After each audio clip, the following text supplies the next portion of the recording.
Oh my goodness, what a interesting thing you have going on in your server. Anyway. Yeah, Uh, exactly.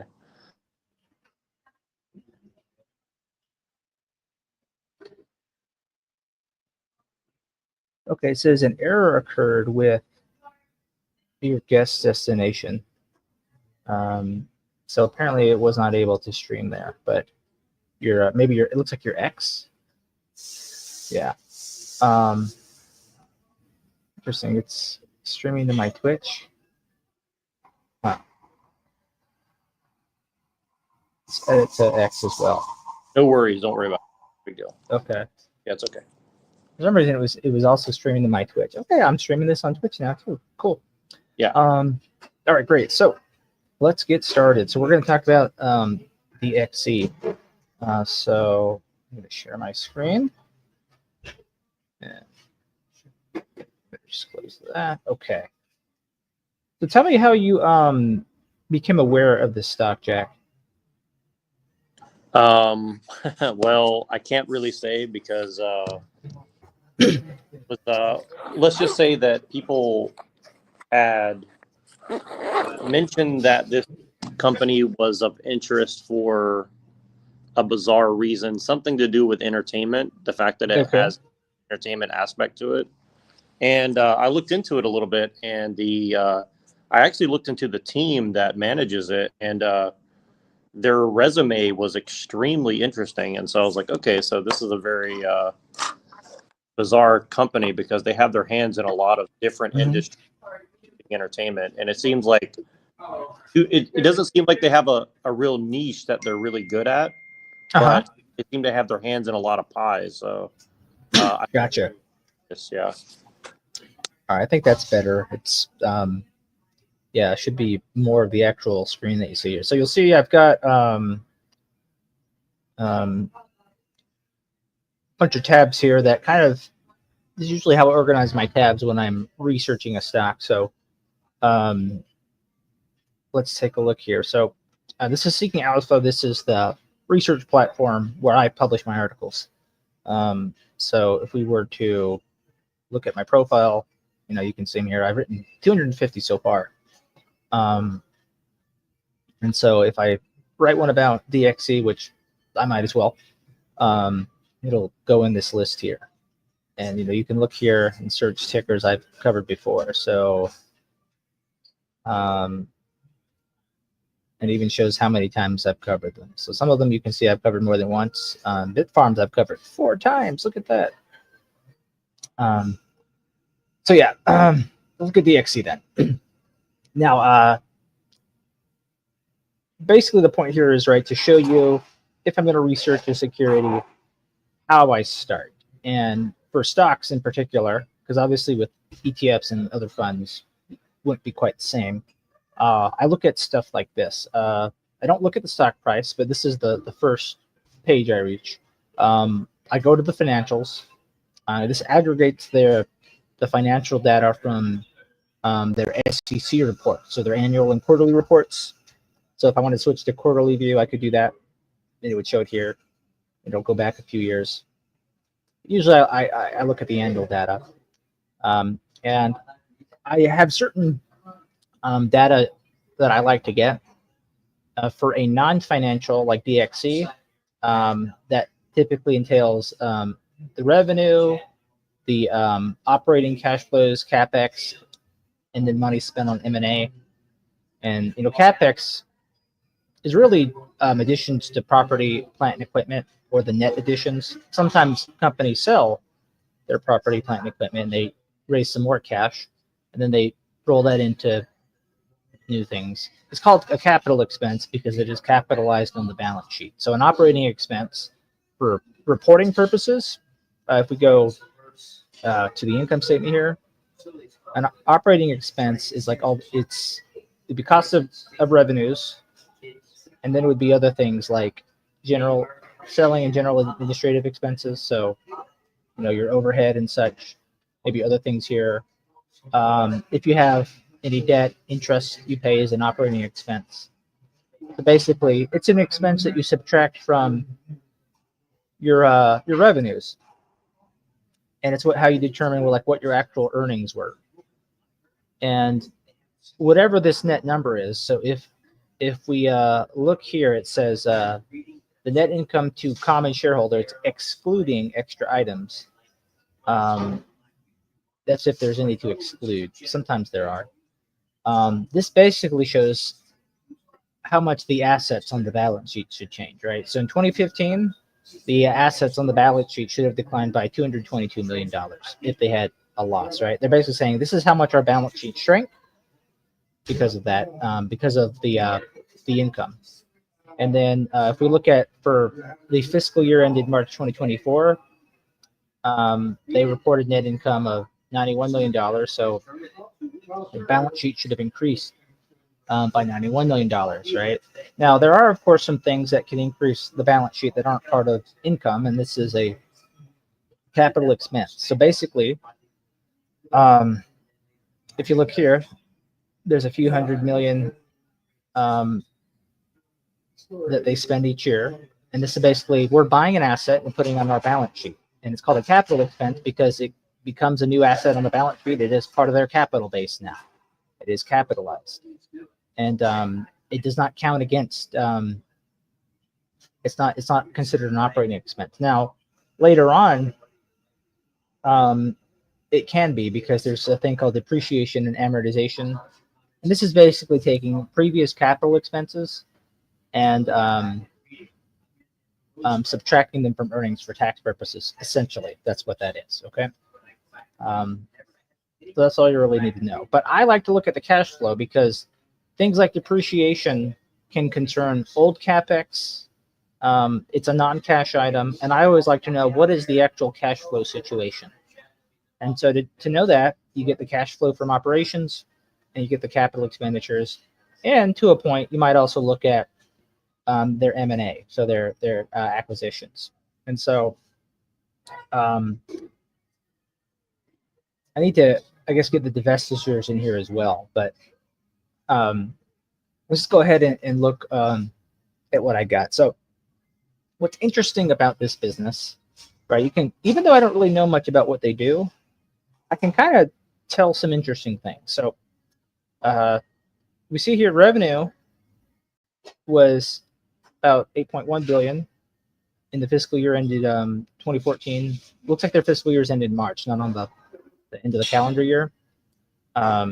So I actually think I need to update this. Is this because it starts with 2015? Let me just update this.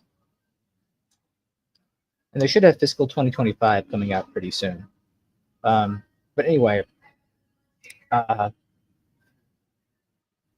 you'll see it went up here, it shot up, and then it's been slowly declining. You don't often see companies with revenue trends like this. So this is definitely not a grower.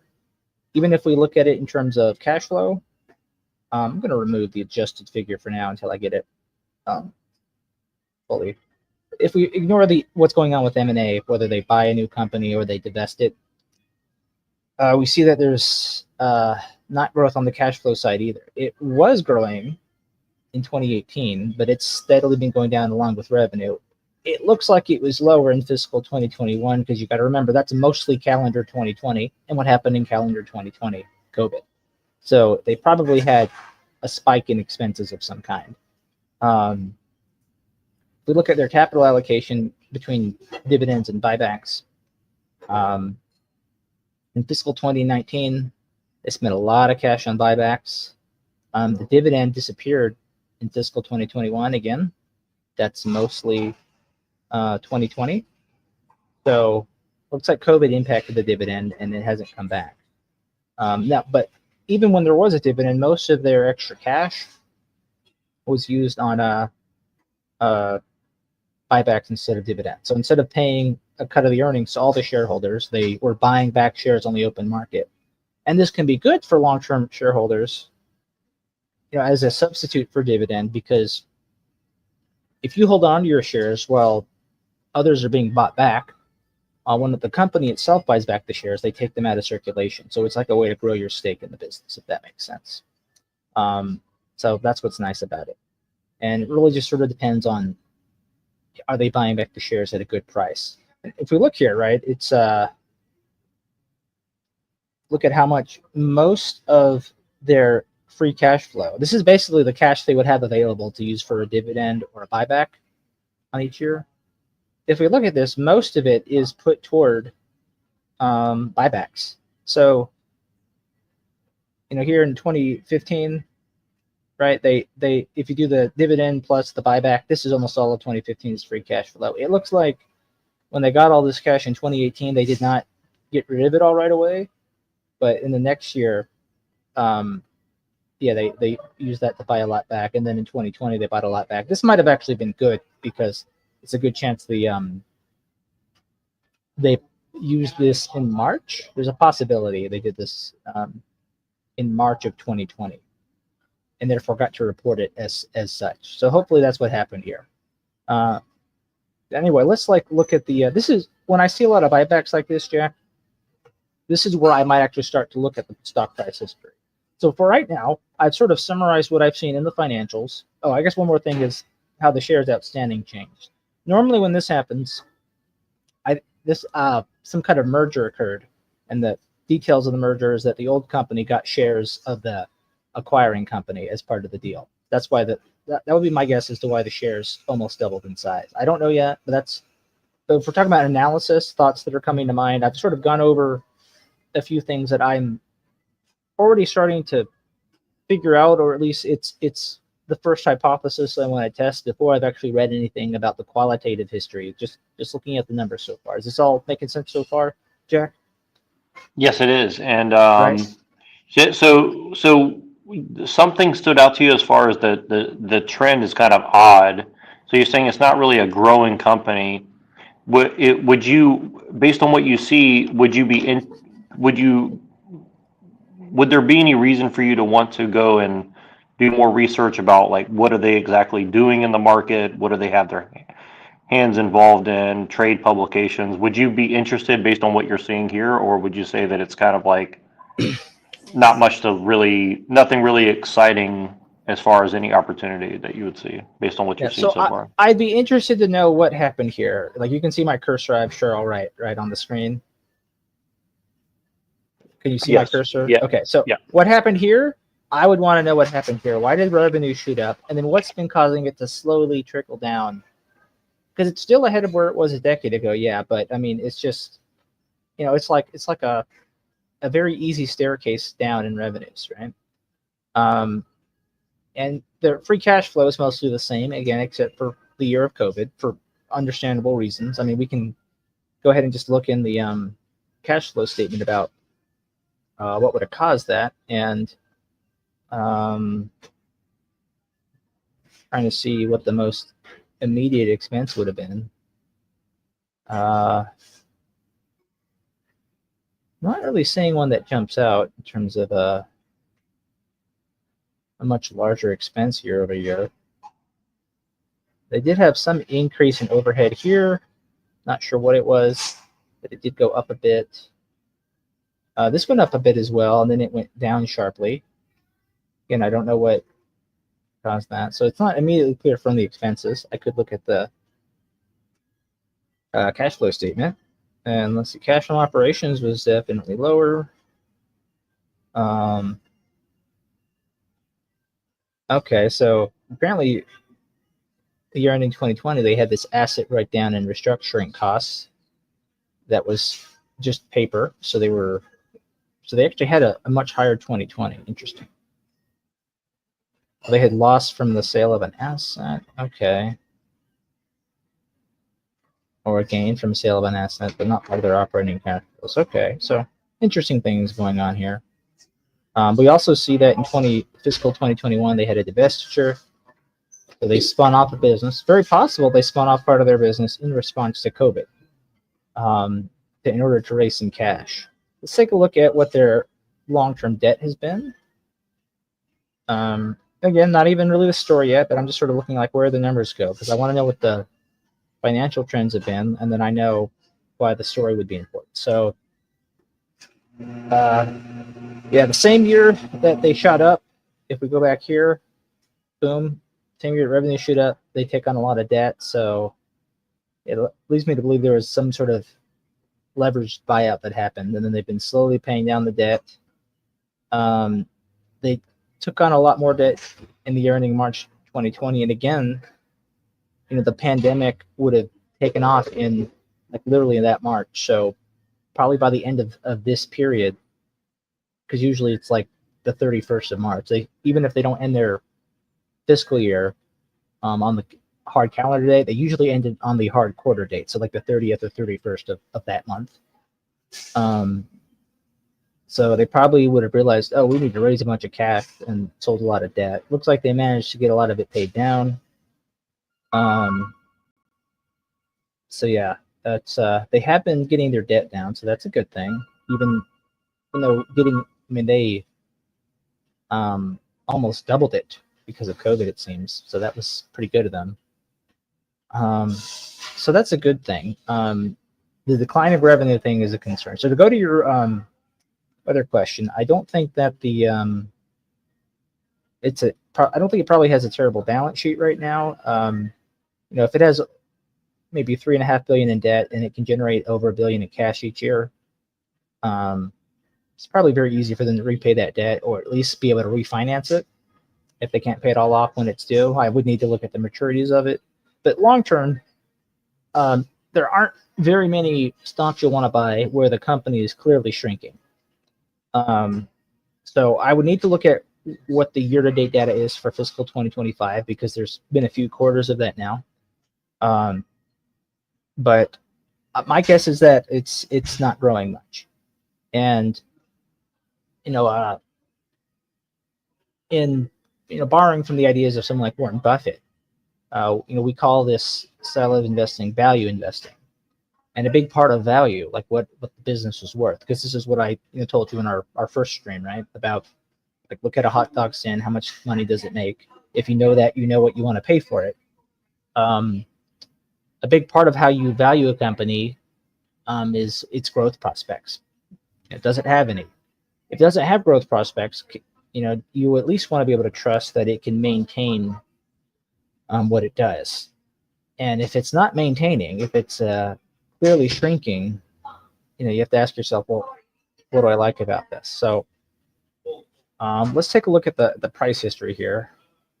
So over the last decade, price was near 100, and now it's down 90%. So already, let's take a look, right? It looks like the buybacks were happening at the peak of the price. I mean, look at where it was here, right? This is in 2018, and 2018 would have been fiscal 2019. It's not great when the company seems to be buying back its shares at the peak of the price. I mean, it was probably staggered throughout like this period here, but this is way higher than this.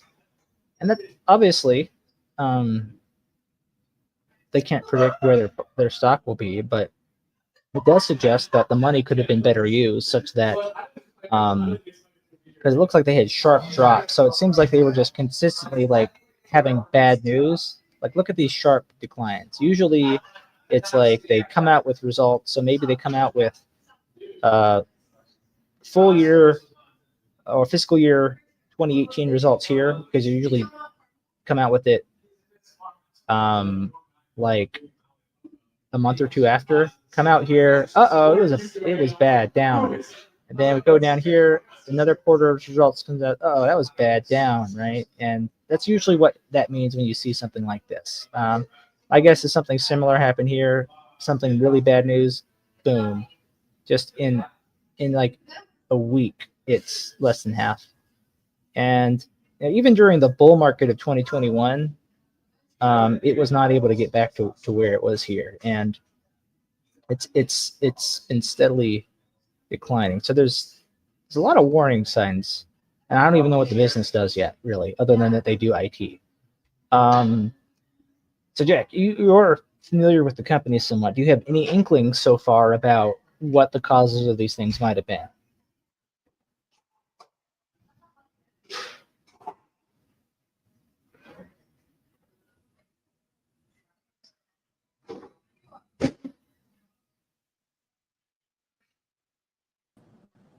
Oh, I see. I see you were you had fallen out for a moment, Jack. So I just added you back. Were you able to keep up with some of the stuff I was saying? Yeah, and so just repeat the last thing that you said because you cut out right there at the end. So Okay, yeah. I was saying. So I've said a lot of things that I've noticed, and I kind of know what some of the warning signs are, but I don't even really, even though I don't know what the company actually does yet, other than IT. So my question to you was, do you have any at least inklings about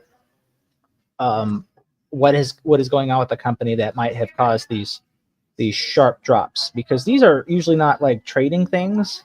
These are usually the market, like long-term investors, ownership, people who buy stock with an ownership mindset, like I've said.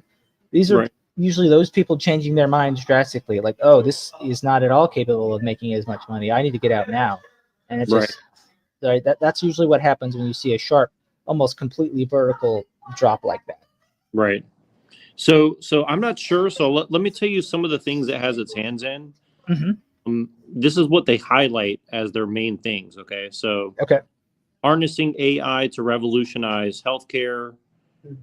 They're basically like, trying to integrate between monitoring systems and collate that data for, via AI to like automate the jobs of nurses and stuff like that, essentially. Okay. You got AI agents for the public sector. So basically, they're trying to model like decision-making processes for governments, essentially. They're doing AI for the vehicle. They're saying basically like they're trying to direct data from automobiles and drivers and send that to the infrastructure of the local municipalities, essentially. So they're basically like saying like, where choke points for traffic and stuff like that. Okay. So they're trying to basically automate the pharmaceutical approval with general AI. They're using it for basically they're trying to use AI to embed sustainability decisions into automakers' businesses. Okay. And digital banking. And so basically they're doing like, and I'll just give you a brief overview. They do aerospace and defense, automotive, banking, consumer retail, energy, utilities, oil and gas, healthcare, insurance, manufacturing, public sector, tech and telecoms, travel and transportation. So they literally have like 10 major, industries that they're supposedly involved in. So, Okay. yeah, for IT, yeah, as I. Okay, so I'm gonna again. This is part of the analysis. These are the natural things that come to mind. You said a lot of stuff about AI, but there would have been no talk about AI here for like 80% of this chart. No one's talking about AI for this company, right? So I have noticed that a lot of companies will say we're an AI something or other company, and they just write that in their financial reports. Like, what kind of company are you? We're an AI something or other. We do this with AI. We're AI powered this or whatever. And 2 or 3 years ago, they wouldn't have even come close to saying that, right? So some of that, I assume you're going off of what they say about themselves. Some of that could just be framing, and there may not be any substance to it. So that's just the thing. We want to, when you're an analyst, right, you got to smell for bullshit a bit. That's a big thing of bullshit where it's arguably true, but it's not outright lying or fraud, right? Whereas NVIDIA can claim to be relevant in AI because they are making the chip that everybody uses for it, right? The whole reason there's an AI renaissance, or no more, not even renaissance, more like it's a Cambrian explosion of AI, is Right. because of them. Their hardware makes it possible. So they get to say that because they open the portal to that dimension, basically. Right. But basically, well, there's a thing companies do where, maybe they'll subscribe to a data center service that allows them to use AI, and they run their software through it, and they're like, we're an AI company, right? But not everyone gets to say that. And I'm just going to notice this, right? When did generative AI really just start taking over the imagination? Like, there was a moment when basically nobody was talking about it, and then overnight everyone's talking about it, and they haven't shut up about it since. Do you remember roughly when that occurred? You mean when the AI thing happened? The generative AI craze happened, right? Even if we could talk about when the technology was already around, when did everyone start talking about it? I would say like the end of 2023. Okay, sometime in the second half of 2023, we'll say, right? Yeah. Okay, so here's where they are.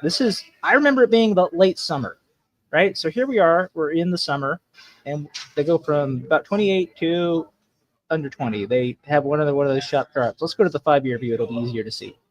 Right? Here it is. Boom. So AI is starting to take the waves, and for some reason it goes down. Once again, I mean, this is like a 30% decline, right? They're hearing something they don't want to hear. And here, AI is really big in the waves. They are not taking off, right? I mean, maybe it started to get out now. By the fall of 2023, right? People were really, really talking about it. I remember this, okay? A lot of stocks are taking off at this point. But if they didn't take off here, they're taking off here, not DXC. And if we look, a lot of stocks would be like continuing to go up if they're really writing AI in some meaningful way. This isn't, right? Now, momentum traders can always do their thing. They don't have to care about the fundamentals of the business, right? They can basically, it's like, for them, it could be rock, paper, scissors, right? They're just reading when the other people are going to get in and out of a position, and they're one step ahead. But for the most part, this suggests that people are not confident about the earnings ability of this company. So we'll want to examine what exactly it is that they do, and if they're actually in a position to benefit from AI. So how would you probably try to figure that out? Well, we can start just by looking at their business description on their 10K and see what they say. So the DXC and Nevada Corporation is a global IT services market leader. We provide mission-critical IT services that transform global businesses. We deliver excellence for our customers and colleagues around the world. Now, I will say, a lot of companies, if they were going to bullshit about being AI, would say AI somewhere in their first sentence. I have seen that. And so, like, I can look at the 2024 10K or the 2023 10K and see we're an AI company of some kind in the thing. And if you look at their 2022 10K, no mention of AI. You control F, artificial intelligence, AI, you do not find it anywhere in there. Right. So I will say they're at least not in this. They're not framing themselves as an AI company, even though, in this report would have come out in April or May of last year. It would have been plenty of reason for them to start saying we're an AI company. Right. So they have about 130,000 people in 65 countries. They represent close to half of today's Fortune 500 companies. So they have two segments: global business services and global infrastructure services, to provide solutions that modernize operations, drive innovation across our customer's entire IT estate. So it sounds to me like they're saying this is probably where the government programs is. They're probably doing infrastructure. Right. For infrastructure is probably like, I would think, departments in local or even national governments. And this is for their commercial partners. So, like, my guess is that any big company that's not tech and has its own IP. Right. So that would be my guess. If it's about half Fortune 500 companies, that's a good thing. So let's see. Global business services. So a portfolio of analytic services, extensive partner ecosystem helps customers gain rapid insights, automate operations, and accelerate their transformation journeys. We provide software engineering, consulting, and data analytics solutions that enable businesses to run and manage their mission-critical functions, transform their operations, and develop ways of doing that business. Okay, that sounds like IT, right? IT solutions company, essentially. Yeah. So it sounds like that. Here's the thing: I think AI probably will make IT better. Right, definitely. So I talked to people in IT, and they all say that like basically they're training their replacements that are either some hybrid of like people from Indonesia or Malaysia, and or they're training their AIs to do like most of their job, but then it's like getting harder for them to for the bosses to justify their salaries. So they're like, okay, well, we need this could be a good thing. Now that Right. might be a good thing for the business because that's a lot of overhead that just disappears. And then correct, yeah, if we go back to the financials, right? Let's take a look at their selling and general administrative expenses, right? So except for fiscal 2022, for some reason, it has never been below $1 billion. For some reason, their general administrative expenses weren't even $500 million. But it's never been lower than $1 billion, and rarely been lower than $1.5 billion. Sometimes it's even been over $2 billion. Now, some of these expenses can include stock-based compensation and things like that. We can actually look at their stock-based compensation. We go here. It gets well. If you look here, stock-based compensation is not a big part of their expense structure. So it's really not what it is, which is interesting to me. why is that interesting in your opinion? So, well, it just means that there's a lot of their expenses seem to be actual cash items. Okay. Because stock-based compensation would usually be one of the main things that detract from it. So yeah, so that's interesting. So yeah, if they could get rid of a lot of their payroll, I mean, there's hundreds of millions, maybe even $1 billion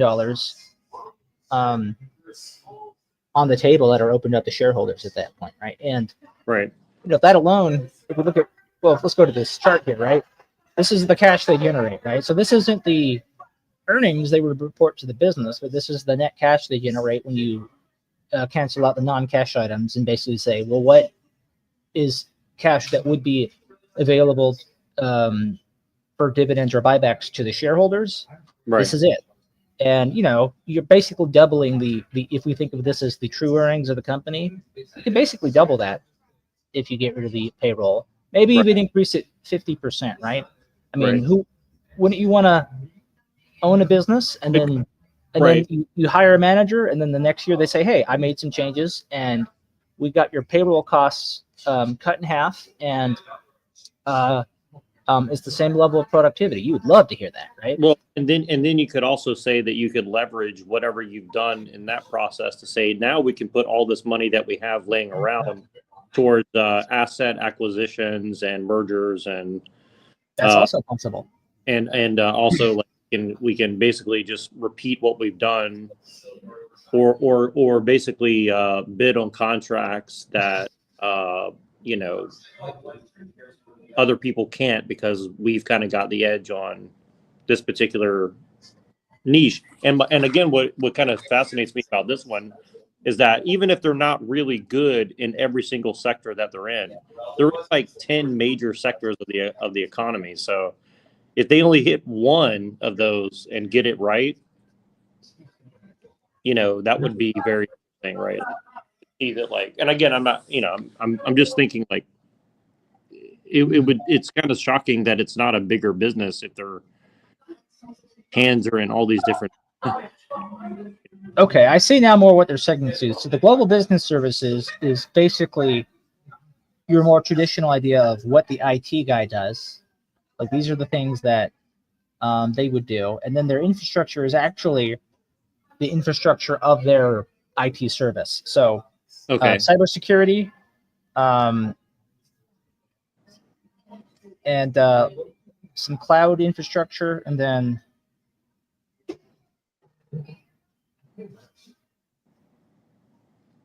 this seems to be more like some kind of consulting service they give for Right. just how you can organize your workplace, going a bit beyond IT. Okay, so Important divestitures. Okay, this would be good. Sale of its German financial services subsidiary to FNZ Group. Completed sale of its healthcare provider software service to the Dallas Holding. Okay. So it looks like it was divesting some maybe non-essential things.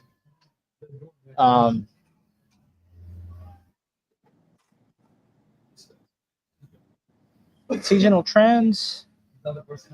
My guess is they have a lot of business accounts. Their seasonal trends are based on when companies get their budgets done, which usually it's aligning with close to the end of the year. They're preparing next year's budget. That's a common thing. It's a competition. Highly competitive. Competitors include large multinational enterprises that offer some or all of the service solutions that we offer, smaller ones that offer focused solutions and solutions similar that we offer, offshore service providers in lower cost locations, particularly in India, that sell directly to end users. Solution or service providers that compete with us in a specific industry, segment, or service area, and in-house functions or corporations that use their own resources rather than engaging an outside IT services provider. So I will say this is one thing that I think is considered. It's something that you kind of could already guess, but it's important that they spell it out, is that you might say IT is part of tech, right? It'd be more appropriate to put that in the tech sector than other things, but it's more the service around tech, right? Sort of like how it's not like they're not like Apple where they're making the iPhone. They're not like NVIDIA where they're making the GPU. They're not like or Palantir where they're making the data analytics platform. Right. They're just helpers that help with, like, at their most basic, they're the guys that just will say, hey, is it turned on? Do you have it plugged in? And they'll start there. And there's some other things they do that are more sophisticated than that, but it's that type of service. And I think we all know that that's often a very competitive environment, because like I mentioned before, the big tech companies probably have their own IT system. There's no reason for them to outsource IT. A lot of normal companies still have their own IT employees. They don't often outsource that. There are a lot of businesses that could probably do their, like here in the West, and do their own IT business just fine. And then, of course, like they mentioned, it's easy to outsource to other countries where labor costs are lower. And so it's not like, who's the, I gave you some important, names in tech, right? We know who the Apple of cell phones are, right? It's Apple. We know who the NVIDIA of semiconductors is. It's NVIDIA. We know who the Palantir of data analytics is. It's Palantir, right? Is DXC the DXC of IT? Well, I don't think there's any leading name in IT. I think if you went around and you asked people, what's the most important? You went around and you asked managers, right? Who have to figure out what the IT situation is, who has to be familiar with it. Ask managers across the country, who's the big dog in IT, like Apple is in cell phones. I don't think they could tell you, right? Right. But do you think that as the AI stuff kind of progresses, because it seems that it's going to progress relatively quickly from here forward as far as the computing and connectability of all these things, do you think that there probably will become a ultimate arbiter of this stuff, like whoever kind of basically says like this is the way the cloud is going to run from here on out, and maybe that'll be NVIDIA mixed with IBM or something, but still at some point, like, there's going to have to be some sort of major protocol to kind of like I would assume that there will be some sort of overlay protocol of like, this is the way we're going to do the cloud structure here on out. Like Google and AWS and all these different companies are kind of like they're trying to become the main cloud. Basically what you're saying is I think if I could put it in a very short sentence, is this something that could easily disrupt IT, even really good IT? right? Like take really good IT, a really good IT company. Even if they do everything correct, is it possible that just the sheer quickness of AI in its development and who really gets to decide where that goes could just smash it with a hammer? And it seems to me like what the essence of what your question is asking is like, is it possible that no matter what they do, this could just develop in a direction, and it's like a very fast developing thing. Like in a year, it could be the case that AI is developed to a point where a standard is set. This is how cloud is run.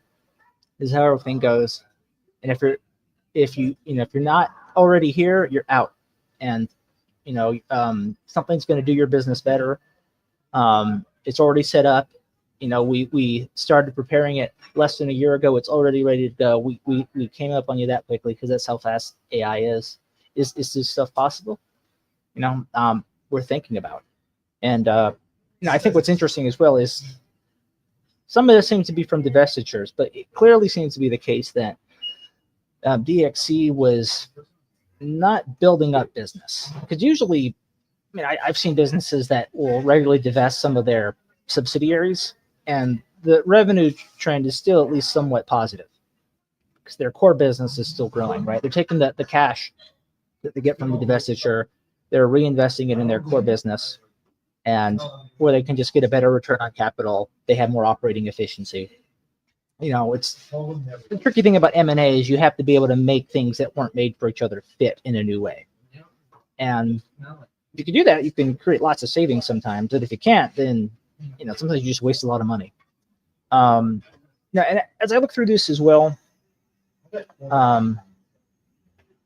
principal methods of competition markets include vision and strategic advisory ability, integrated solutions capabilities, performance and reliability, global and diverse talent, delivery excellence, ongoing support, responsiveness to customer needs, competitive pricing on services. It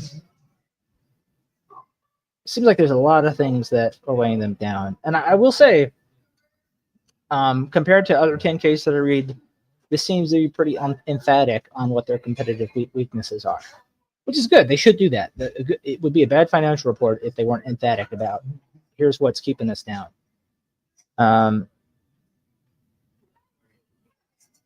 Looking here, a lot of this stuff, like the human capital management, I don't find is typically too insightful about the business. The ESG stuff, there's really nothing useful here ever. Intellectual property, that might be useful for some businesses. I don't know that an IT company is going to be have a lot of important IP. Maybe if it were like Warner Brothers or something, right? Like something where the IP is pretty much everything they do, right?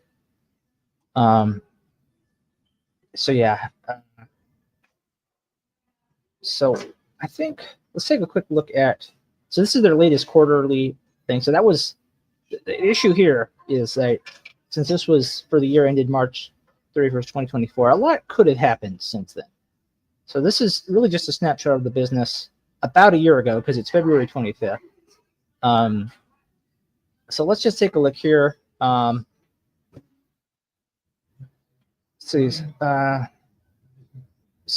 there's this is for their latest. This would be their Q3 fiscal 2025. This is the investor relations page of their site, by the way. So I often will search the ticker, and then I'll type IR for investor relations, and it'll take me. That'll usually be the first result. So this came out on February 4th. So this and this are pretty current. This came out this month. So not really seeing anything about AI here either. Looks like it's mostly saying. Oh, no, go ahead. I was just saying I see the key metrics down there, those little bullet points. Yeah, down 5.7% compared to the prior year, 5.6% on an organic basis. Diluted earnings per share of 23 cents compared to 49 in the second quarter. Operating cash flow of $433 million, less capex of $340 million, resulting in free cash flow of $93 million. compared to free cash flow of 16 million in the same period a year ago. I think that kind of reflects the seasonality a bit as well. This does show where their business is concentrated. So there's a revenue. It's actually mostly European in its focus. The US actually is not that important of a market here, which is interesting. So it looks like the European continent and the UK together are a bigger market than the US. And Australia is almost, I mean, it's, when you think about the size of Australia compared to the size of the US, yeah, this isn't very much. And then if we look at, it looks like the US market took a big hit. So they seem to be doing well in these other geographies, but yeah, it looks like something is already disrupting them in the US, would be my guess. This is for the 6 month ending. Yeah, still, even if you compare the first 2 quarters. So that might be part of why, because like, let's face it, if you're going to have a strong position in a geographic market, which one would you not want to be losing business? The United States. Yeah. I mean, that's where your easy cash is going to be, right? Right. There's a war going on here in Europe, right? This is not where you want the business to be. But it's down in all their markets too, really, but it's just in the one where I think there's, if you can do well in the US, there are so many more revenue opportunities that open up, right? Like what you're like these are their revenues currently, right? If they could be strong in the US, they could open the door to just new types of revenue that you can't even think of right now.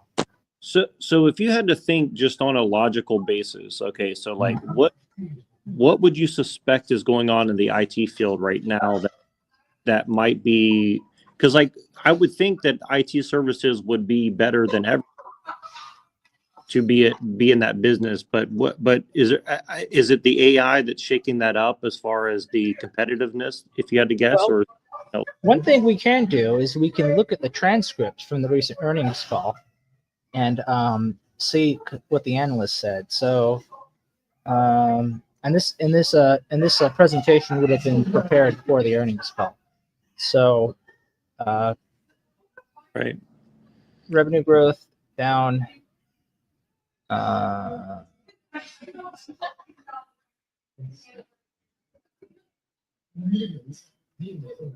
Okay. CFO update.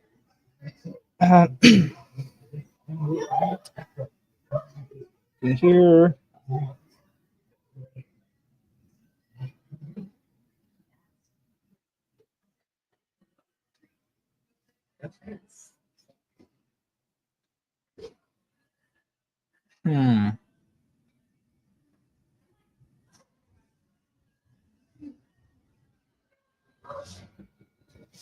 So they have free cash flow here.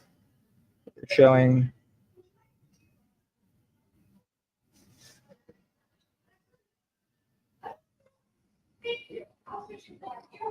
Oh, so they count some other things too. So payments for transition and transformation contract costs, software purchased and developed.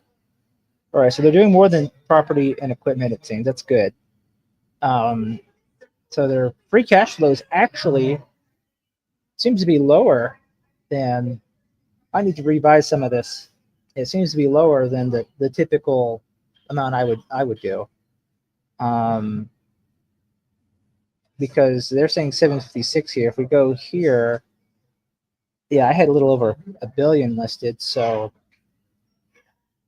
it's definitely important. Let me see where that's expressed on the This thing almost $500 million. Yeah. What the hell? It's pretty weird.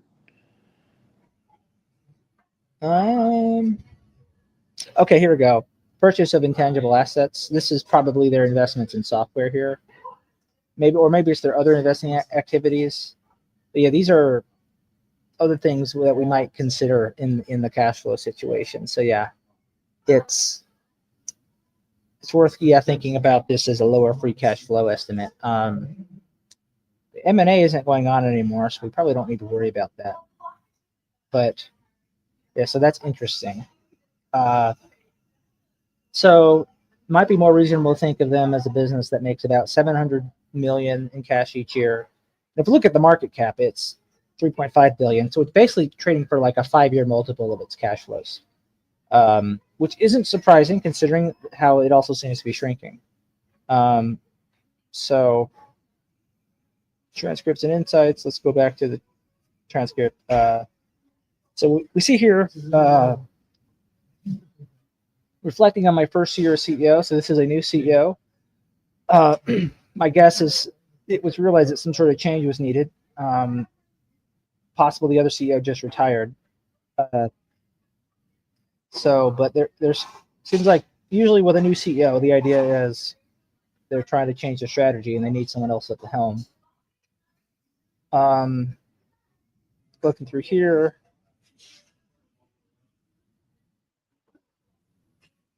Connecting better with customers. Pipeline continues to grow. Help clients leverage AI. So it seems to me, based on that, help clients leverage AI, that what's probably helpful, they're helpful is clients who are using AI in their operations, they're helping them do that. But it doesn't seem like the IT itself, based on this description, is holding any of the keys to AI, we'll say, right? It's more of a, like Morpheus saying, I can only show you the door. You're the one that has to walk through it. Well, how many times do you need the door shown to you, right?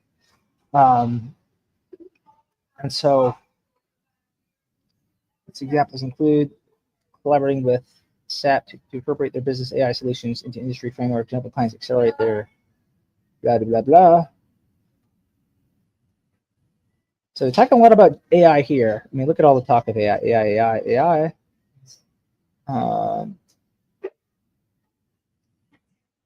Partnership with Ferrari. I mean, so there's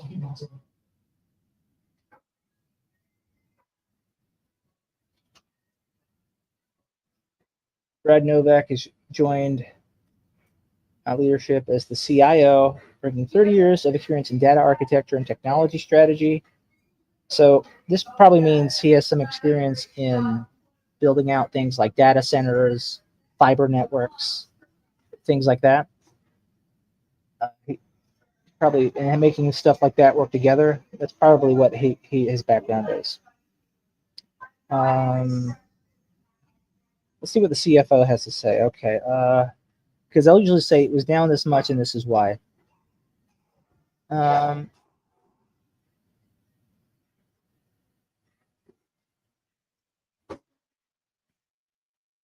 Primarily driven by higher yields from cost management initiatives, is deferral of our certain planned marketing IT investments to ensure they are more closely aligned with our evolving business priorities.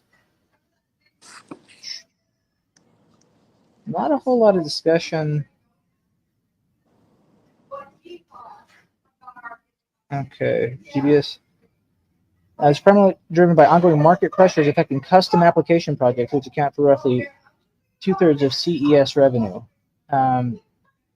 However, this plan was partially offset by momentum in our enterprise applications business. We continue to increase our capabilities. Book-to-bill ratio improved in the quarter to 1.28 due to third quarter seasonality. Insurance and horizontal BPS organic grew. I'm assuming they mean GBS, and it's just not transliterating it well. But yeah, what I'm seeing here is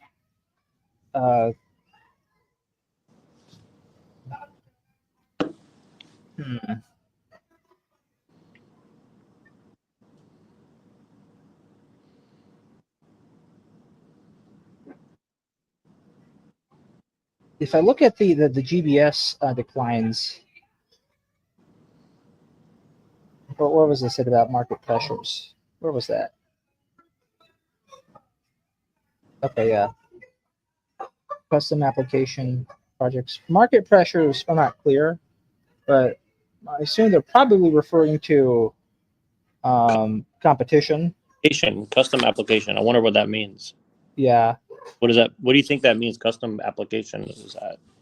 My guess is that there are a lot of IT services have a very general framework, and right. Whatever your business is, you kind of just use the IT structure that they have, And there are some businesses that may be able to be more like water. They'll take the shape of whatever the container is, wherever you pour it, and so they might be having trouble with that. And Yeah. it's And one see of where the things where and like if you're better than second place, it's like a night and day difference kind of thing, right? right. Well, and it says right there, it says and resale revenue down 30%. That stands out to me too. Like, I wonder what that Mhm. means. Right there in the middle. Yeah, modern workplace declined 11 points. Services Re- revenue down, resale revenue down about 30%. Um,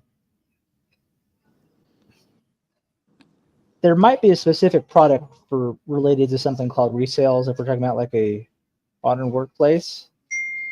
so they're losing. So it seems like they're losing traction in, their part in, like, you know office settings, I guess. Like trying Yeah, to. it could be. So there's a lot of signs here that if there's any benefit from AI to increase their business, they are not occurring right as AI is being adopted and implemented. So And they're that trying to scramble and catch up. It seems like. yeah. So it looks like they're already being disrupted. Like we're seeing it in real time, just looking at these comments here. Right. And so, and this is the Q&A with the actual analysts. So these are the folks that represent like the banks or investment firms, and then they'll publish like what their price target is based on the information of the earnings address. Let me look back at the slides again. And I'm going to say this is an interesting presentation. And I know why, because I have to look at a lot of these. There is almost nothing here talking about here's our projects, here's the progress on these projects, here's what our strategy is looking like. It is just a dry, here are the numbers. You almost never see that Yeah. in Yeah. a slideshow. So what would you say, like, and maybe you don't know, but what would you surmise might be going on, that would be? Is that just because they're worried, or would that be because there's some other?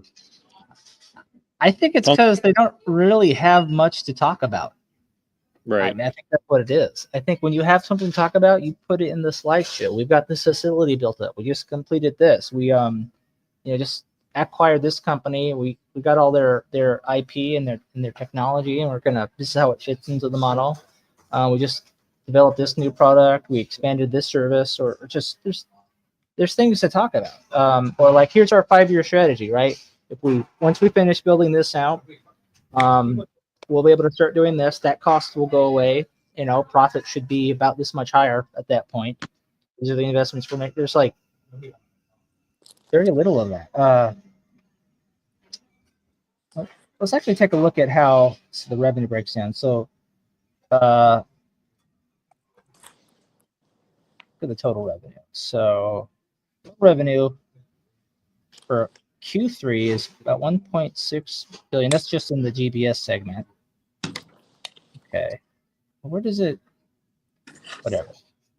So, almost 1.3 billion in the consulting and engineer part. So this, I think, is maybe the big part of what people think of as IT, insurance, software, BPS. Okay. This much, and most of it is cloud. Modern workplace is less.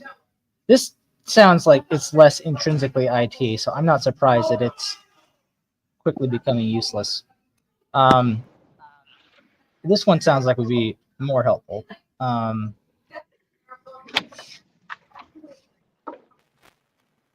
right, so there's one more thing we can do. We can look at the debt. And I'll say it's kind of really hard to get a figure of what they do if they're so it seems like they're nervous to talk about what exactly it is they're doing. Is there, let me see if I can find maybe charity somewhere.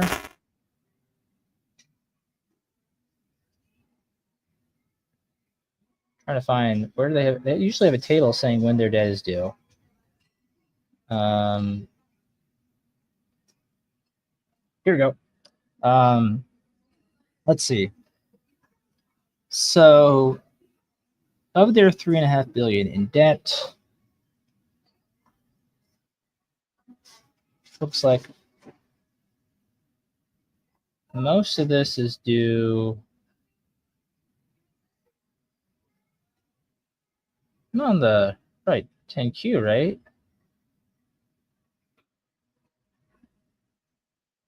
Hold on, did I click the right one? Let me make sure I did. Whoops. Okay. So go to SEC filings. This is the latest 10Q, right?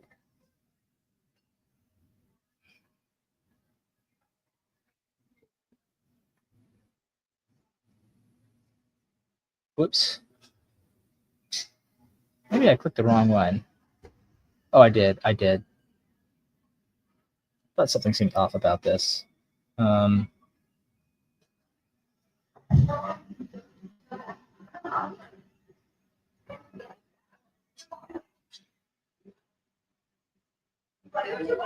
Okay, down 5.1. I think I was looking at 2024's. I think I had the wrong gear clicked on their investor relations page. I knew something seemed off about this.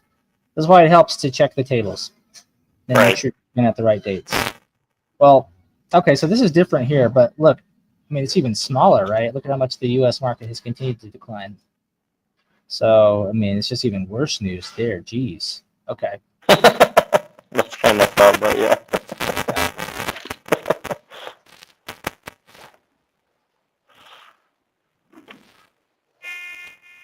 All right, let's see. Where is the debt? I just want to see what their debt maturities are like. Are we seriously? Maybe I need to search the word maturity. Okay. There we go.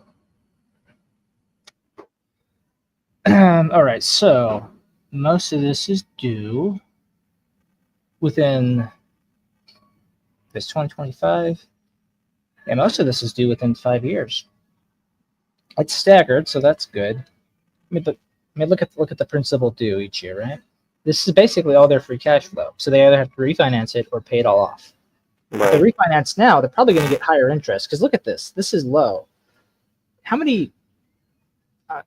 I don't know when these would have. These are senior notes, so these are bonds they sold on the market. I don't know, when these would have been issued, but I don't think they could get less than 2% interest on bonds that they would be issuing today if they're going to refinance. Right.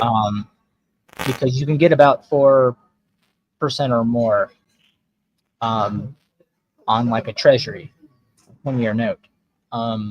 You can probably get similar yields on European bonds. So the question is, why would you get one of these bonds at this interest rate? So my guess is that their interest expense will increase a lot, or they're just going to pay it all off with their cash. But I think, for a company that can make about $700 million in cash each year, I mean, we're seeing a lot of the reasons why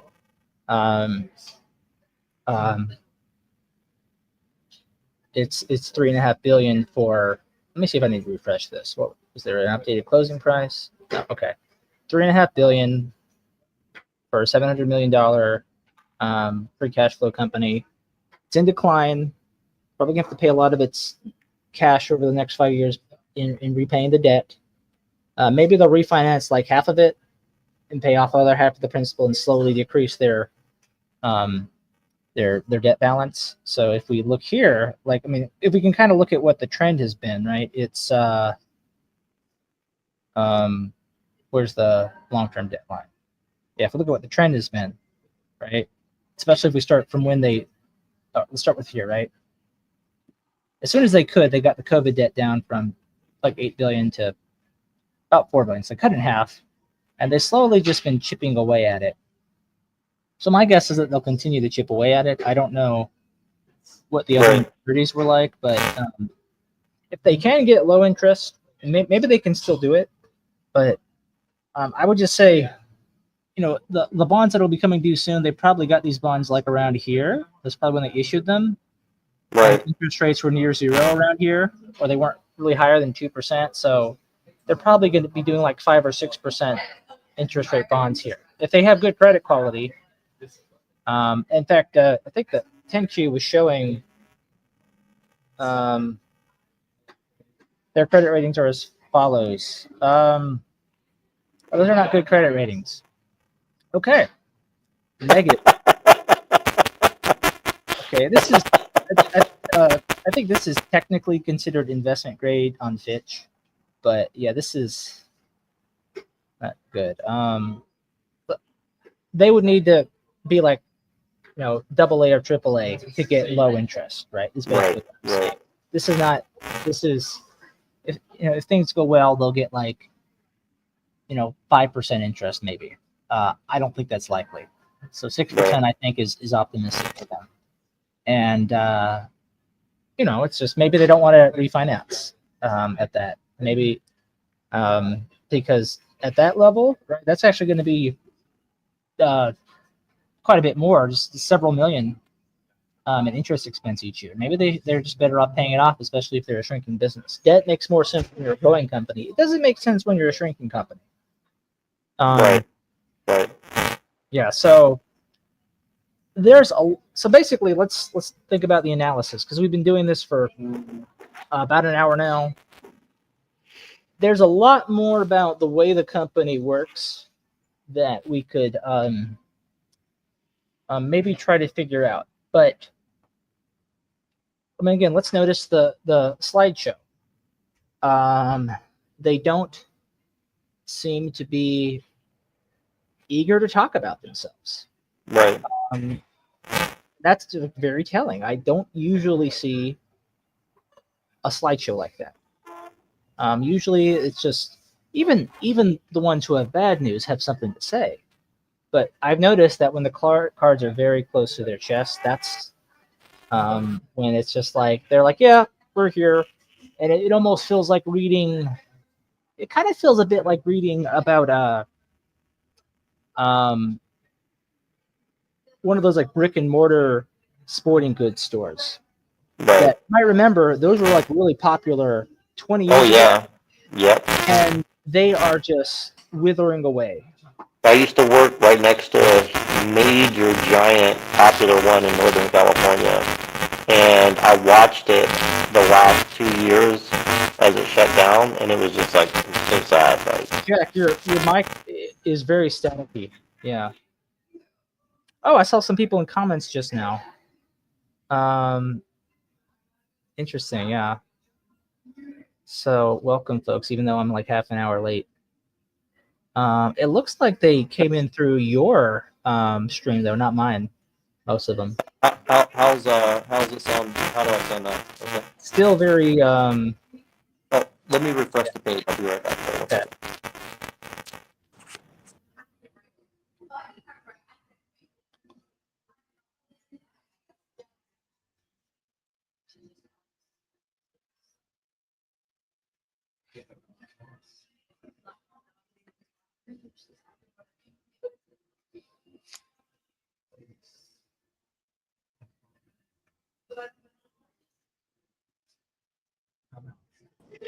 Okay, welcome back, Jack. Yeah, thank you. That's way better. Way better. Okay, good. So I think what I would say is I forgot what I was saying actually. So I forgot what about like just yeah. a bad outlook for the business. Yeah, and I something about a sporting goods company. Yeah. I watched a sporting goods company go out of business as the online retail basically set up, and there's still some okay sporting goods stores, but they're really falling behind because most people are just going to order online anyways, right? Mm-hmm. That's it. That's exactly what happened. COVID permanently destroyed a lot of brick and mortar retail business. And there are some things that's interesting. Some things were just COVID stocks.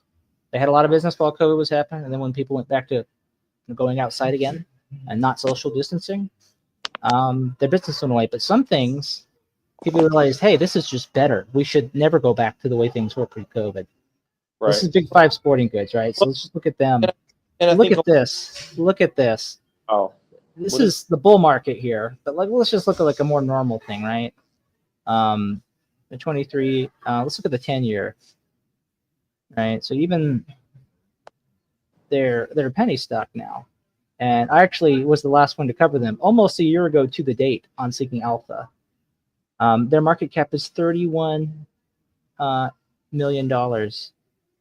And I said they were a sell. You will not find me writing sells anymore. But oh boy, the sells that I did write when I wrote them, they weren't always as obviously correct as this one. But yeah, this one has been withering away. So I'm just going to say, if it's a company that's in technology in some way and it's a declining business, it doesn't really seem to be benefiting from AI. That's all concerning. So they're mostly buying back shares now. If we look at, let's take a look at, somebody do this quarterly. Let's take a look at the, this is I'm basically going to look at what is the positive case for owning this stock. Let's see. They are, okay, on a quarterly basis. So they went from, but sometimes their shares outstanding go up. Why is that? Is people exercising stock options? Let's take a look at the cash flow. No. It might just be because of their stock-based compensation. There's a little bit of that still. Okay, whatever. The only thing that might make the shares a good investment is if they're being bought back, because you see if the share count goes down, that means the shares are being bought back. And between most quarters, they go down. And so they are declining. If we look at from about 230 to 181,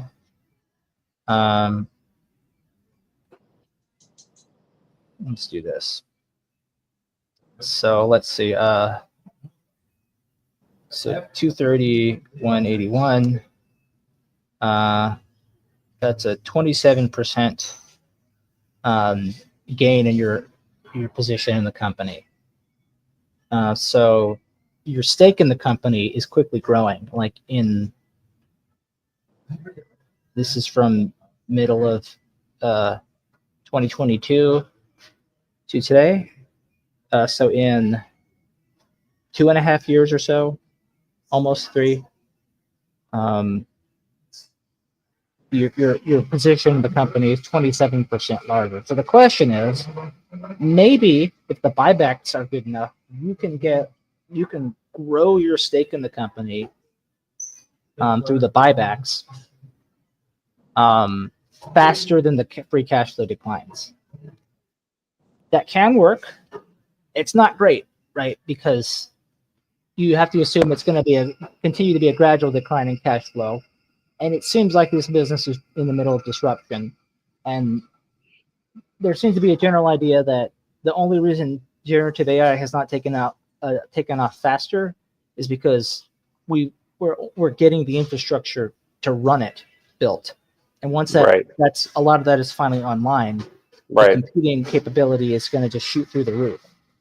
Right? It's one thing to develop it, and we had a very limited amount of hardware to run the AI because we didn't know we were going to need it, right?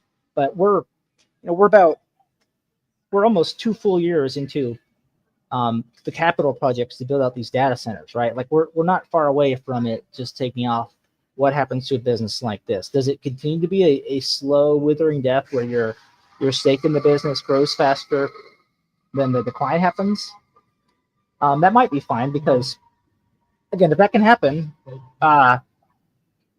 the company might be, let's say in 5 years, it might be earning 25% less cash, but your position in it might be 3 or 4 times larger, right? That's technically a gain for the individual share. And you could be paying, maybe because they start paying good dividends at that point. Or maybe they get bought out just so the acquirer can get their customer accounts. maybe that happens, right? Get their contracts right. Maybe you'll get a good price then too for that. You know, sometimes they'll pay a bit of a premium just to go ahead and get the contracts and simplify it. Those are things you can do, but they're not really things you want to bet on, right? Right. When I said growth is part of value,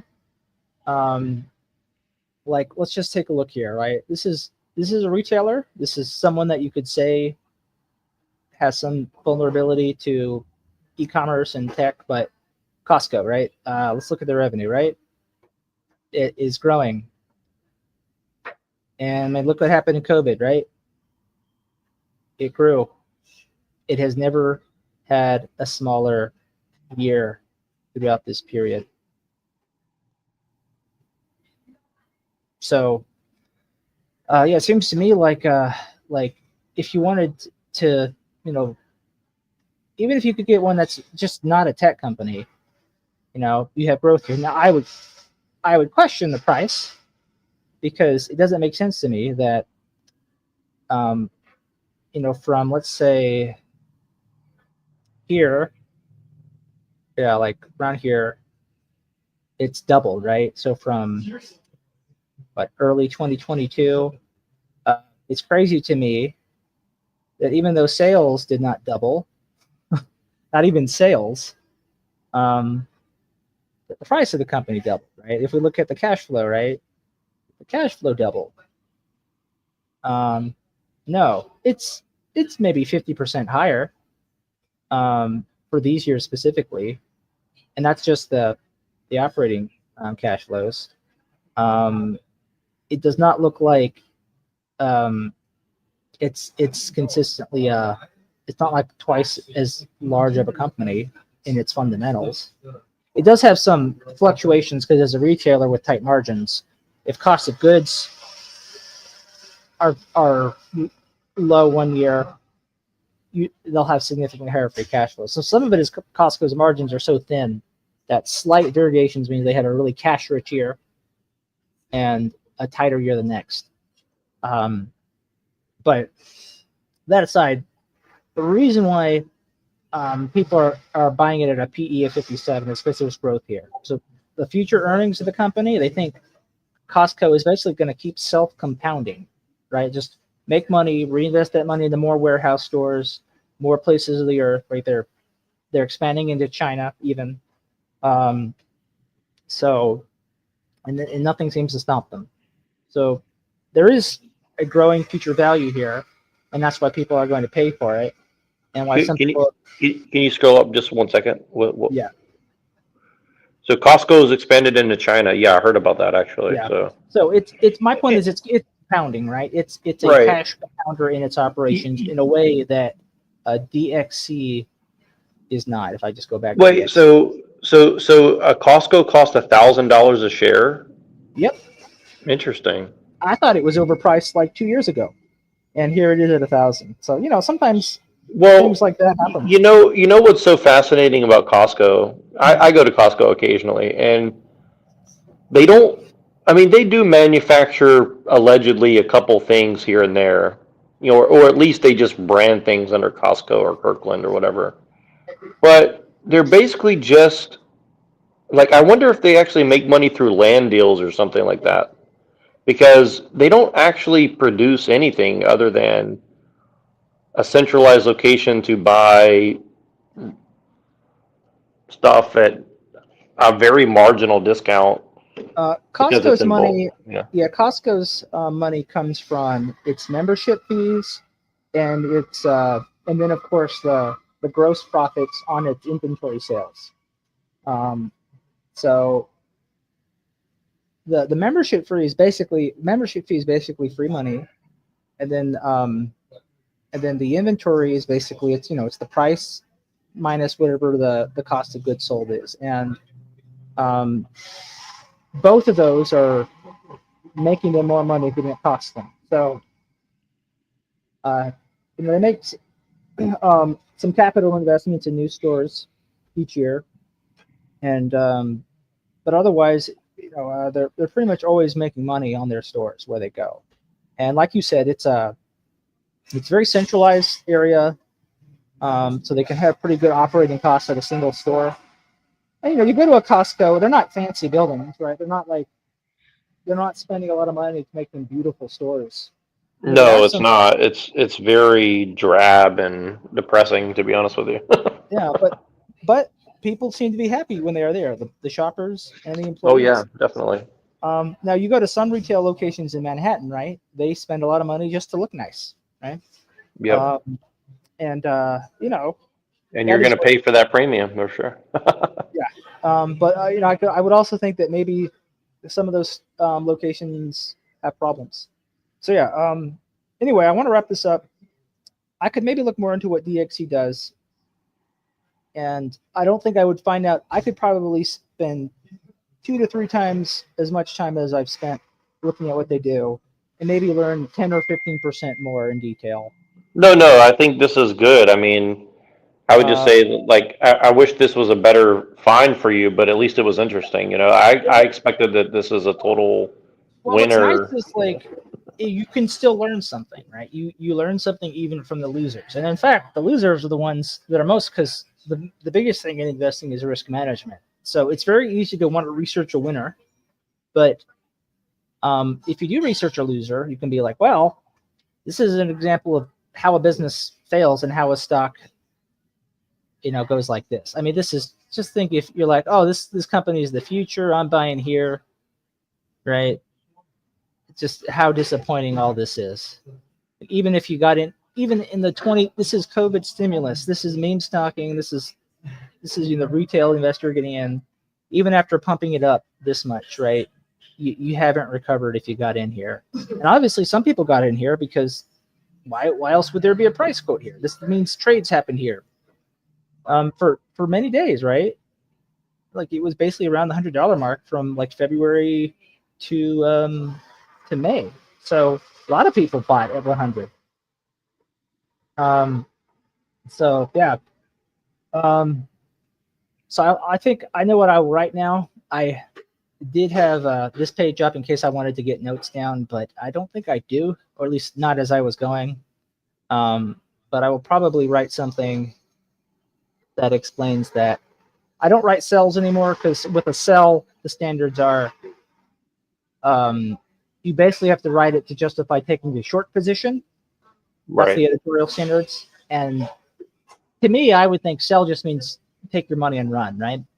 Right. But that's not the editorial standards. So I don't Got it. advocate trading on margin, and that's why that is not. I will never write a sell again. It was not immediately as clear when I first started writing for Seeking Alpha. That's what they wanted.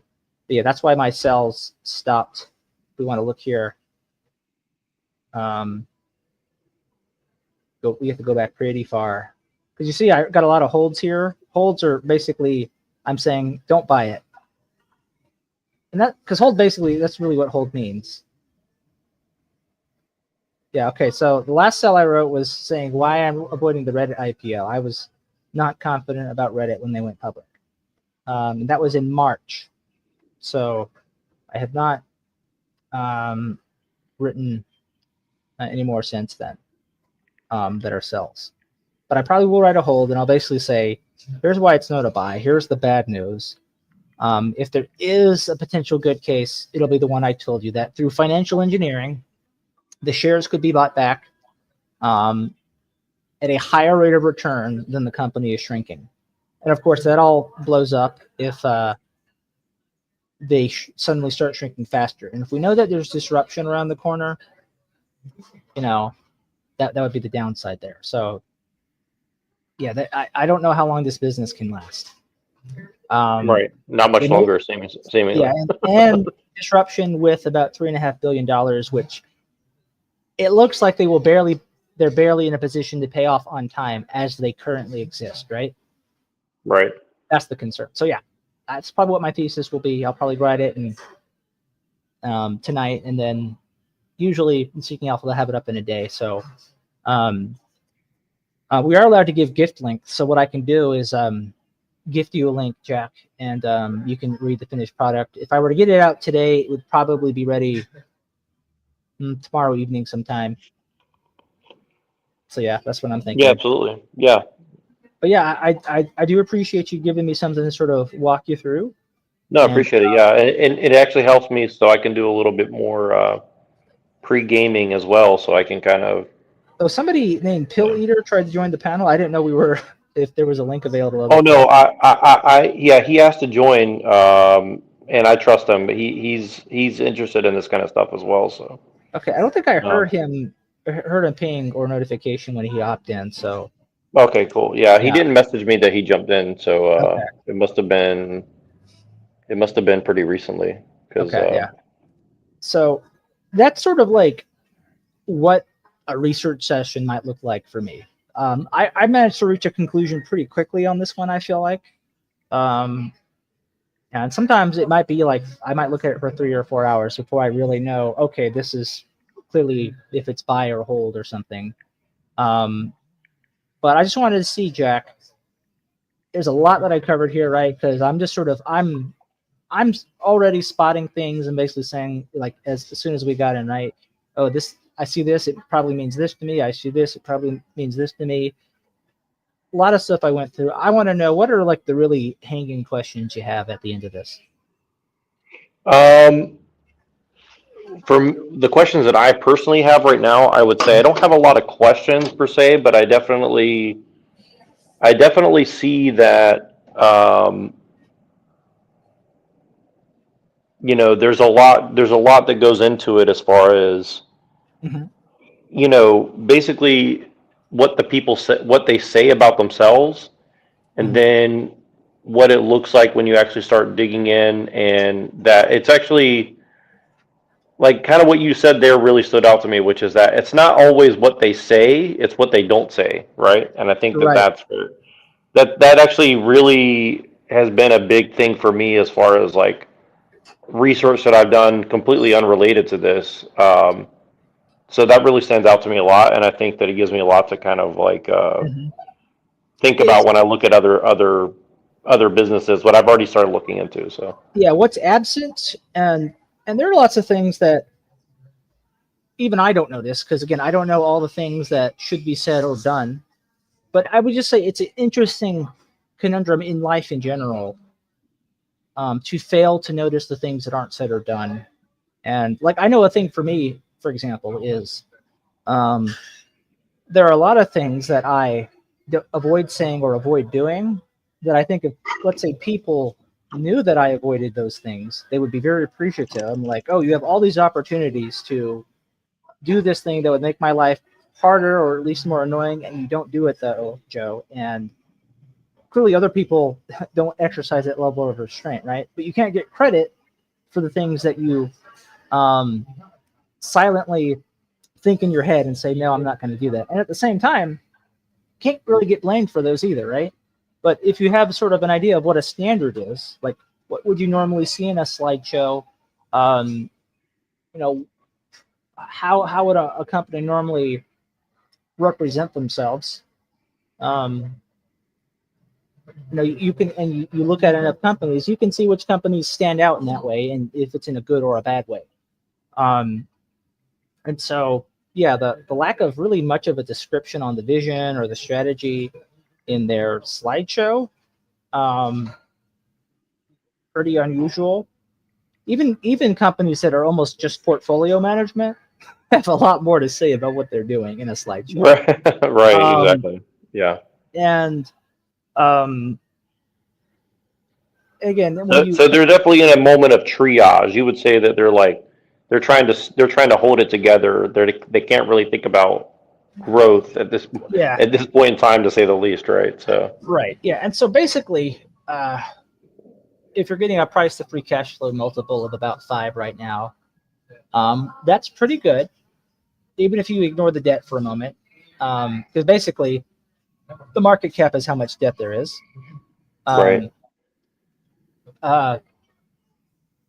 If things suddenly turn around, if suddenly this lid gets blown off, this could easily become like a $50 stock, a $60 stock.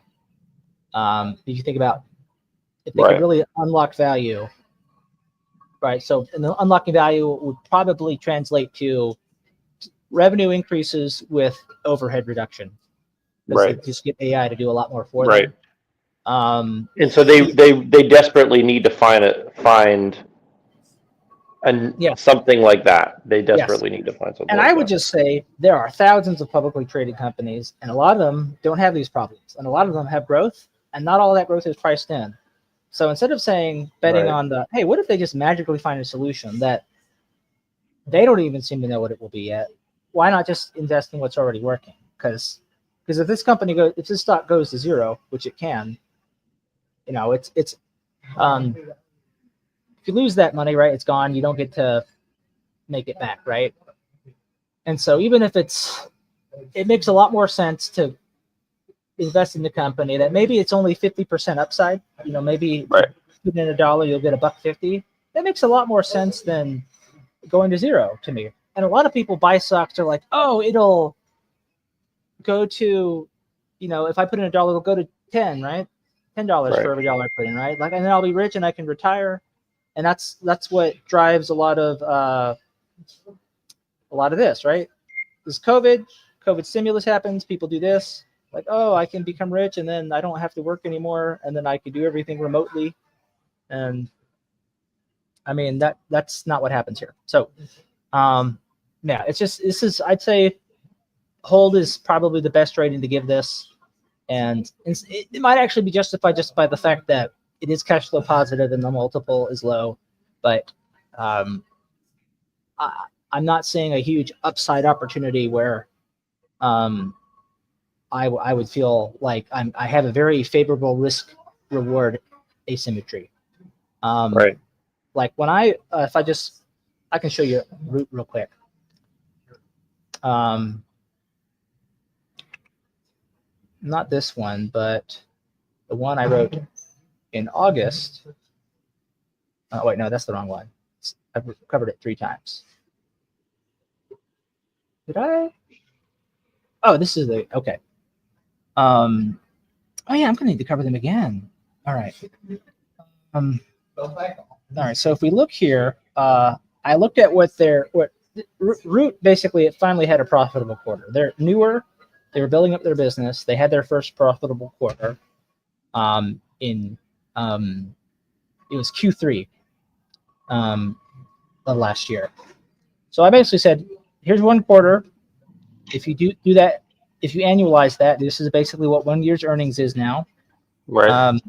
And since they're an insurance company, they would need to be growing their balance sheet, because usually what insurance companies do is they will build up their balance sheet so they have a reserve in the event of a year of a lot of claims. So if we assume no earnings growth, here's what the book value per share. This is basically the value of the balance sheet divided by the number of shares. Right. So current book value plus 10 years earnings per share, it should be worth about this in a decade. If earnings per share grows 10% a year, like a compound growth rate, it should be worth this in 10 years. If it grows 20%, and again, this is a fast growing company, so this is possible, this should be worth this in 10 years, right? So you see there's a spectrum of valuation possibilities. I gave a low end one, no growth. It just keeps up what it's accomplished to the point where it reached profitability, right? So this is a value I got. And this is when I published it. It went down a few bucks shortly after I published this, and I basically bought shares of this at 68. Why? Because basically $68 is the no growth story, and I realized there was all this opportunity here, right? So I had a favorable risk reward asymmetry here, right? Worst case scenario, it's going to be worth the same amount of money in the long run. Best case scenario, it'll go up in value, and maybe the market will agree and pull it up to that price before it even really achieves that, right? It shot up to 140 recently. So this is back in November that I wrote this and bought my position. It started to fall down again. I sold it around 135. So it wasn't the uppermost potential, but basically to continue to hold as it got closer to 180. Right, the risk reward asymmetry was not as favorable then, right? So I went ahead and got out. and took my profits. I almost doubled basically, right? 68, 135. It's nearly doubled in about 3 months time. And I remember, so you sold at 120, right? 135. 130, and what is it at now today? Oh, I missed it. Sorry. it is here. Oh shit! You did the right thing. Well, I mean, that's not really what's going to matter here in the long run. The point is,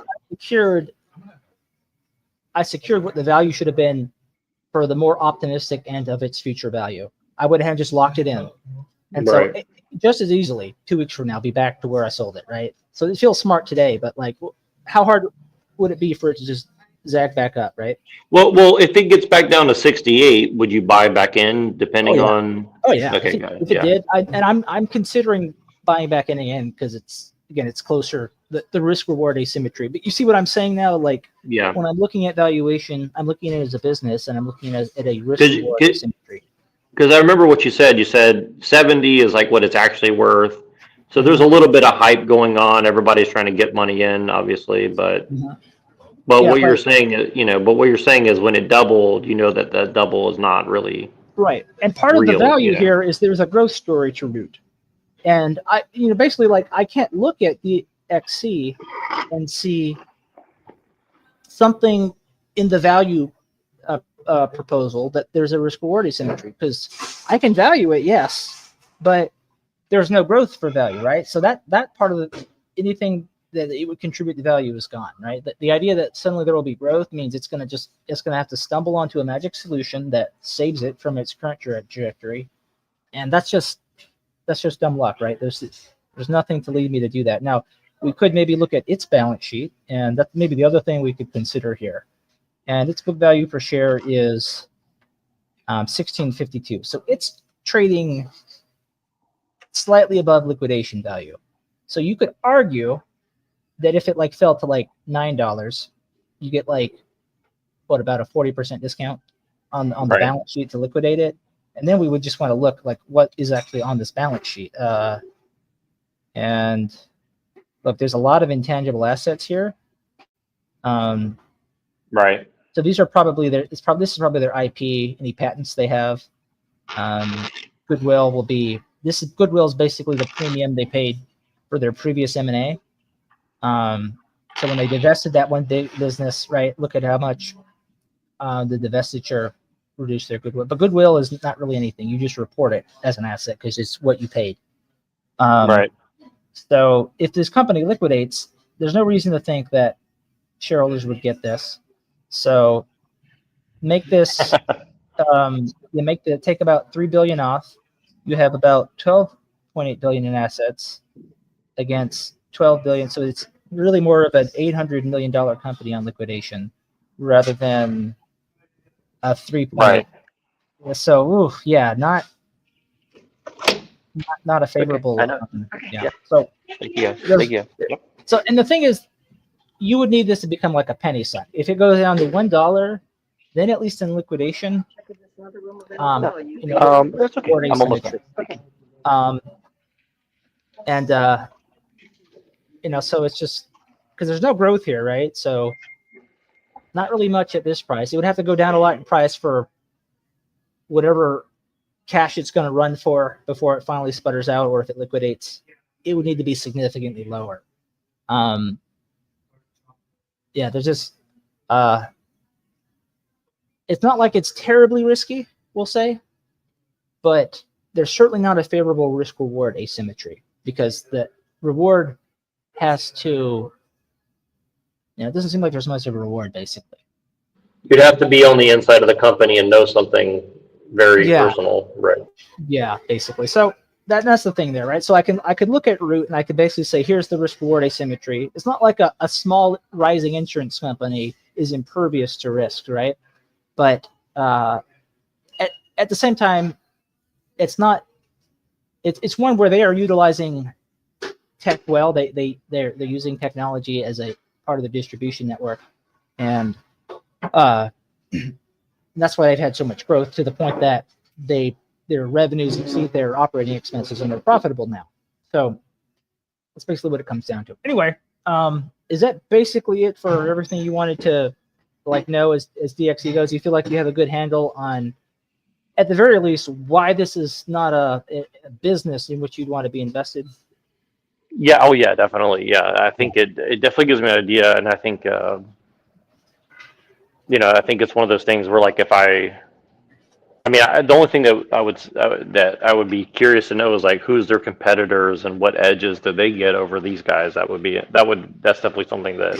They're probably like more competitors than they can count, because we're talking about IT, and it's just like so many people offer IT services, right? And I even mentioned like a lot of companies have their own IT internally, right? They have an IT guy or an IT department. So your own customer is your competition sometimes, and that's a brutal business. Right. Yeah. So. Yeah. And I think that's kind of the thing is like as the markets are getting, like you said, all the big guys are going to want to do most of that internally for security and IP reasons. And then if any of the non-tech companies want to outsource it, is there anything about this company that suggests that they're going to be picked?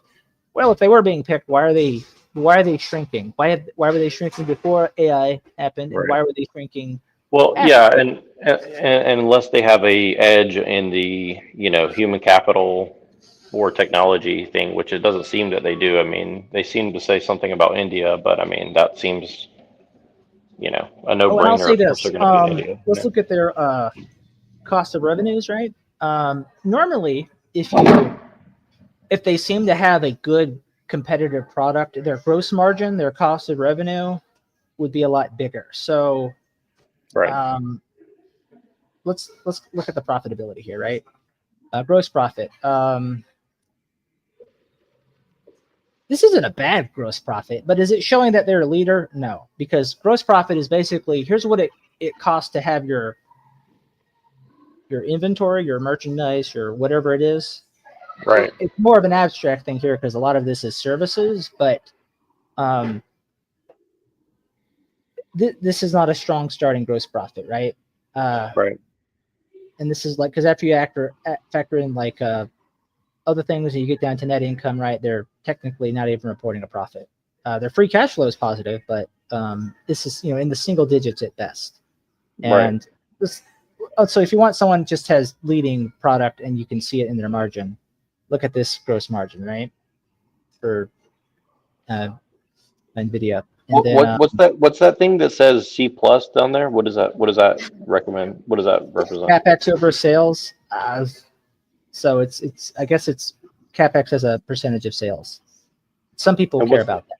And what is CapEx? Additions to property, plant, and equipment. Okay.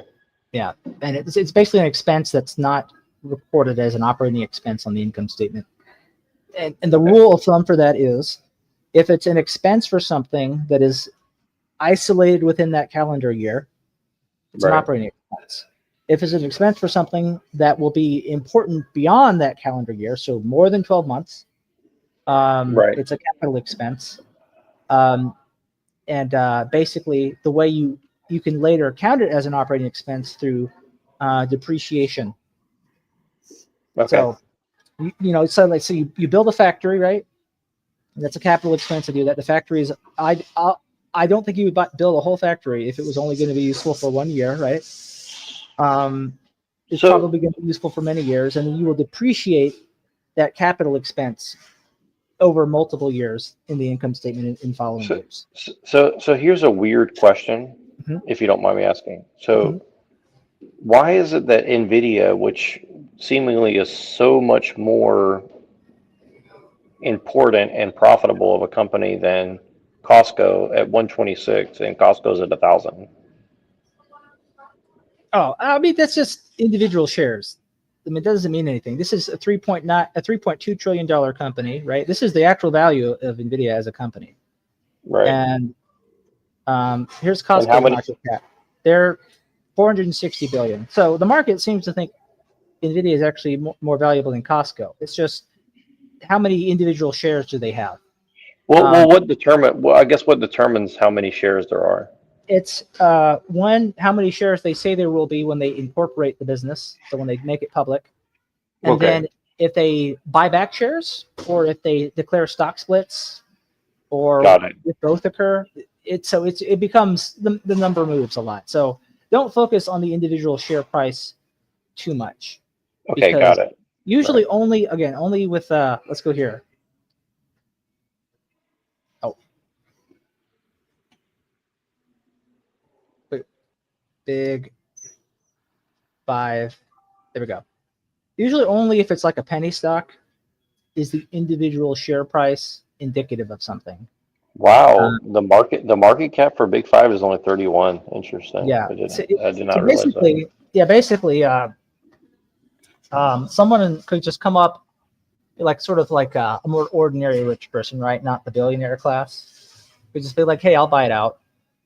Although a billionaire could buy this out right now and just for fun. No problem. Yeah, no problem. Donald Trump could buy it if he wanted. It would be easy. Yeah. I'm surprised Musk didn't just come in and buy it as a meme coin or something, You never know. I mean, he could do it. Hire us, Musk. We're going to help you grow the sporting goods industry, Come on. He's like, and you can imagine him saying, well, I foresee that there will be a very important sporting goods market on Mars. People are going to go outside. We're going to go skiing on the hills of where the face was over on yes, the face. Remember the face on Mars, whatever. We put a ski resort over there. We're actually having our engineers look at developing a ski slope on Olympus Mountains. It's going to be very well developed. That's a good impression, actually. That's pretty impressive. Thank you. Yeah, hopefully the fans like it. Get the face changer there. Yeah, it's pretty good. Oh yeah, do that deep fake stuff. Yeah. Yeah. No, that's Right. funny. Like Musk is one of these guys. Not many people can do a good impression of him. That's pretty good. Thank you. But yeah, I know you probably want to wrap up, but this is extremely interesting because it's stuff that Yeah, and I predict as we do more and more companies, you'll be able to spot some of the things in real time that I spot.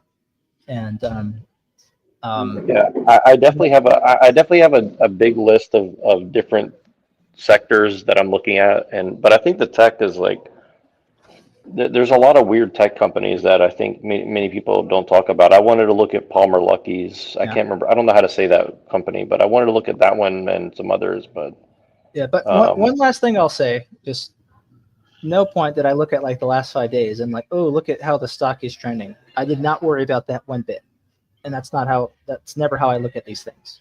Right. I look at market responses to things to see what were they responding to, but I am not looking at trends in the charts. Right. I'm using this as just a measure of how public opinion changed over time. That's it. And public opinion changes over time based on this. So charts reflect confidence, essentially. I mean that chart. There's a saying that Ben Graham, the teacher of Warren Buffett, coined, which is the market acts like a voting machine in the short term. We might say this is short. Short could be 1 to 2 years, 2 years tops generally. And it acts like a weighing machine in the long term, right? So in the voting machine, it's almost like a prediction market, right? Ooh, Right. This is going to happen, right? And it takes on a life of its own. And a weighing machine in that eventually, if there's a value price difference, positive or negative, right? The market will say it just doesn't make sense for a company to be priced like this. So the reason why, let's just look at what's the QSI? No, QSR. There we go. So this is the holding company that has Burger King and a few other restaurant chains, right? It's a bit of a zigzag, but for the most part, if you look in the past decade, they are higher than they were. I think this is mostly just the effects of inflation, how it affects fast food, and businesses having to shift more to value menus as customers have gotten tighter. That a lot of them have been dealing with that, but for the most part, it's higher in the past decade. Why isn't it still here? Well, if it stayed here, McDonald's would say we can get this big restaurant chain for cheap. If it because like let's look at the fundamentals, right? Revenues have doubled, right? Looks like gross profits been doing okay. I'm not going to do a whole analysis, but the point is it earns more.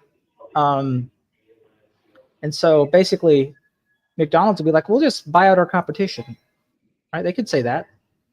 And so the fact that someone could always just say that and be like, this is too cheap, I'm going to buy it up, is what pulls it up over time. And then, of course, in the short term, people just sort of, this can be momentum trading. This can be people like, oh, I can get it at a 10% return, long-term return here, gets bought up. And someone will say, well, it's up, but I'll still get like an 8% long-term return. So I'll go ahead and keep buying it, right? It's just, so you can just, lots of things can be implied by short-term movements, whether it's complete change in opinion on the long-term profitability of the company or just what kind of return the buyers in that moment in time find acceptable, right? So the point is, don't overthink the short-term stuff too much. Don't get caught up in like all this. Think about, what does this tell you about why opinions changed, and did it follow the fundamentals or not? And, you know, what can we figure out about the fundamentals going forward? Anyway, that's all I got. That's all. No, that's very useful, and I appreciate it. And I definitely got some curveballs that I'll throw. If you thought this one was, I got some other weird ones that definitely I think will be very fascinating to look at. And I'm also curious, just like kind of what's on your radar, because I'm sure you have a lot of. You and I talked about some really interesting stuff that you're looking into, you know, that's tech related too, and so I'm definitely very interested to kind of learn like how you research those companies, because there's definitely a lot of action, like, you know, of course we know now Ukraine's open for mineral rights. I'm kind of curious, like, what is that going to mean? I'm sure there's going to be a lot of weird things that are, you know, going to be involved in that for sure, you know, as far as, you know, technology. I think there's like gallium there or something, so I don't know, I'm just kind of curious. Yeah, I'll have to pick my buddy's brain about that. I have a friend, I actually meet him here sometimes, who's a chemist, but he also is into stocks, and he talks a lot about rare earth stuff, so, because that's his forte. Right, you know, and I've seen that definitely. I didn't think about it much, but I've seen that a lot of people who look into that, they seem to be pretty good at predicting like some strange things that you wouldn't expect. So I'm definitely kind of curious to look at stuff like that. So okay, yeah.